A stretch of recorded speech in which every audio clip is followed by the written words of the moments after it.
Ethiopia's insane plans to get rich.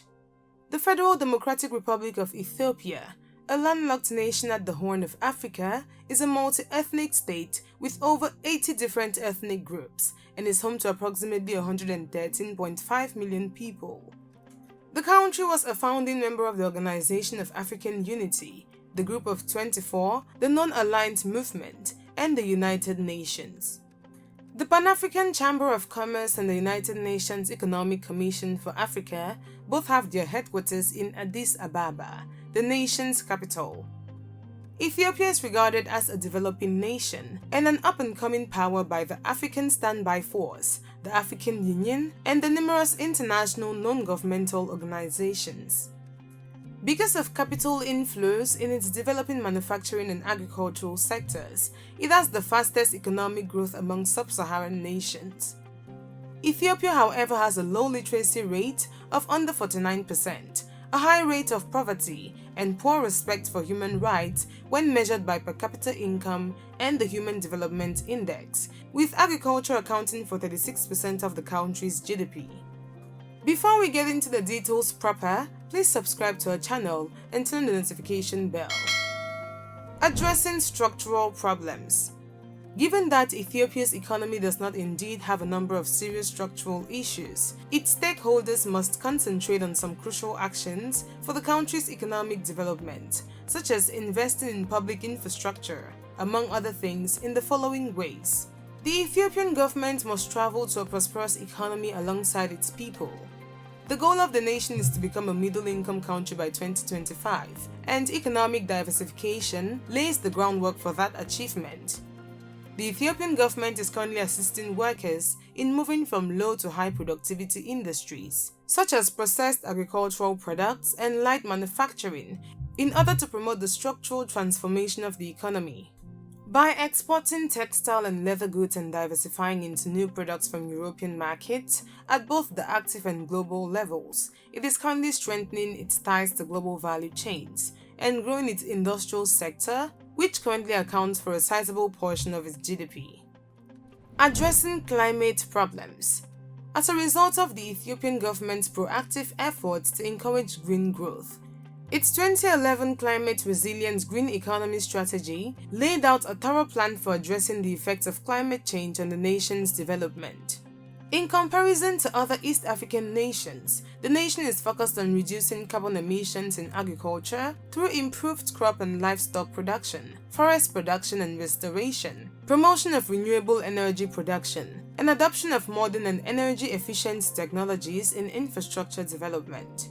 Ethiopia's financial sector is relatively underdeveloped, the private sector investment is still low, and the most important industries are still controlled by the government.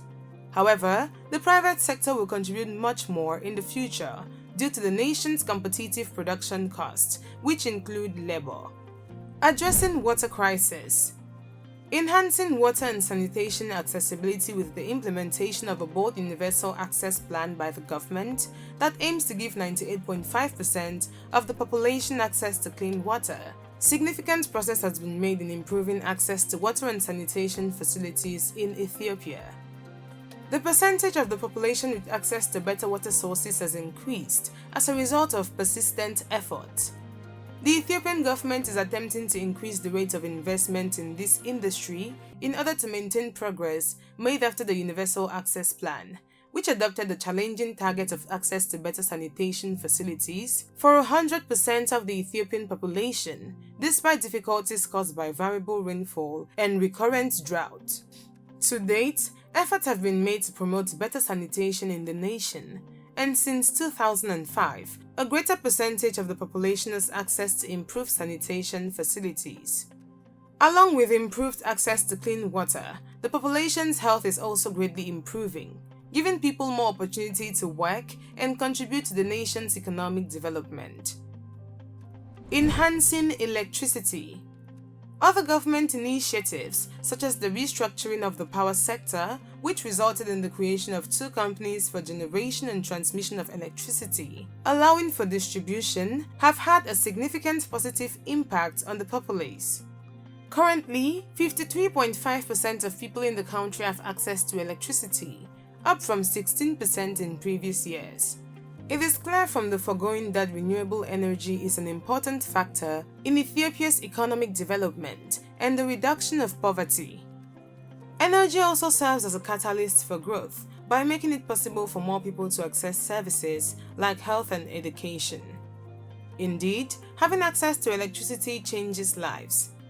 Ethiopia has had an abundance of hydropower resources, and even though they provide all the country's electricity, many more are still untapped.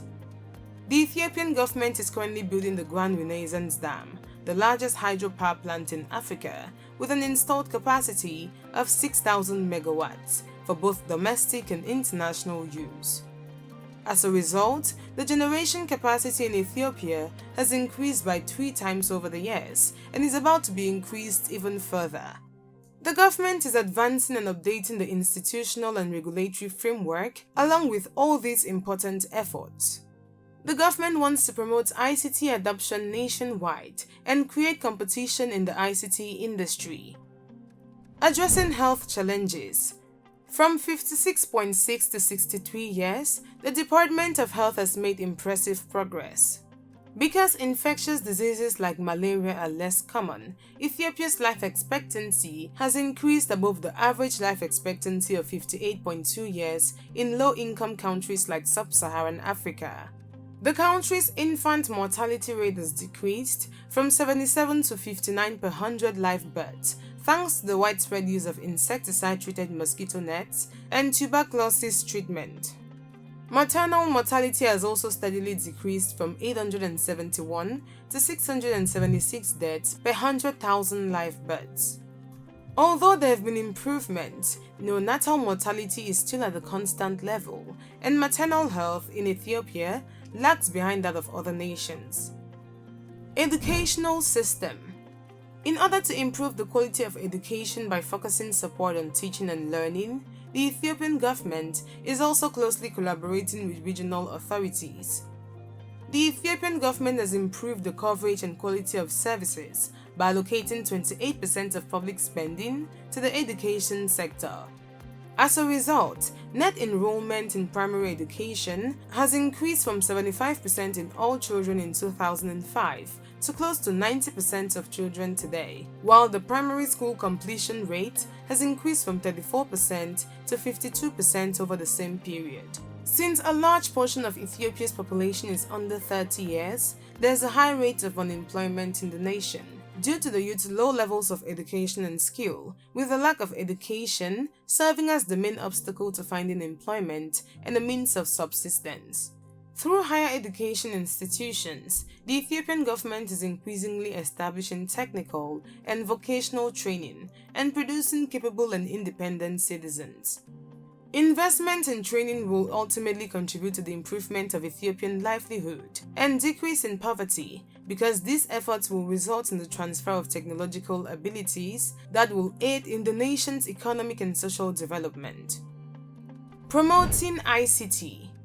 Over the past few years, Ethiopia has seen a significant increase in information and communication technology, which is advancing ICT development. However, compared to other nations, Ethiopians are less likely to use mobile phones and the internet. Only about 25% of its population uses the internet, compared to higher percentages in other nations.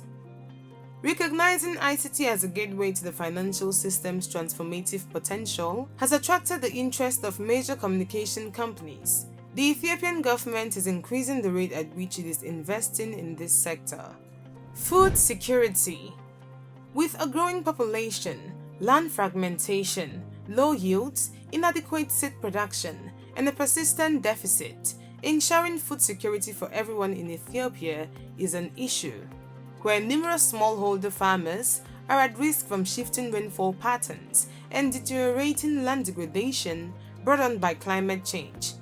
Food security has been a major problem. Due to a lack of food and high puffed rice prices, the affected areas experience widespread hunger and malnutrition. Despite the significant progress being made in Ethiopia to reduce hunger and starvation, with starvation being given equal weight in terms of percentage of underweight children and child mortality. Ethiopia's score on the Global Hunger Index has declined over time. Despite all these changes, there has been an increase in the number of stunted and obese kids over time.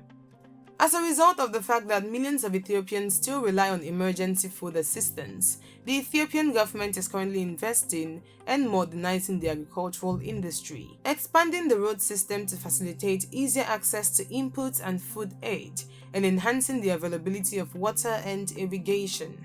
When addressed, these crucial factors will put an end to Ethiopia's ongoing food insecurity. Fighting corruption and enhancing transparency. In order to address concerns about the lack of transparency, new legislation was introduced in 2008, granting Ethiopian citizens the right to access expenditure plans and budget data for the nation posted on official government websites. The country is doing better than the average low-income sub-Saharan country in its efforts to combat corruption, as evidenced by the improvement in its corruption perception score over time, following the creation of a commission to take action on the prevention and investigation of corrupt practices. There is no longer any minor corruption in government institutions.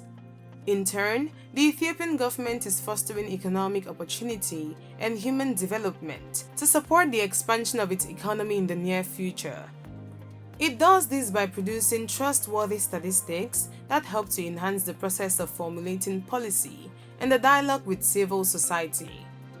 Over time, there has been more agricultural business and household surveys, and to encourage transparency, the microdata from the surveys is made public. Ethiopia's government is confident that extremely high rates of investment in infrastructure and public services will result in a reduction in the unemployment rate and poverty rate in the near future, thanks to the country's recent outstanding successes and impressive growth rates. The government keeps working toward the development of Ethiopia because it is crucial for its citizens and the generations to come. Please remember to give a thumbs up, subscribe, and leave us a comment. Let us know your opinion on this. Thanks for watching.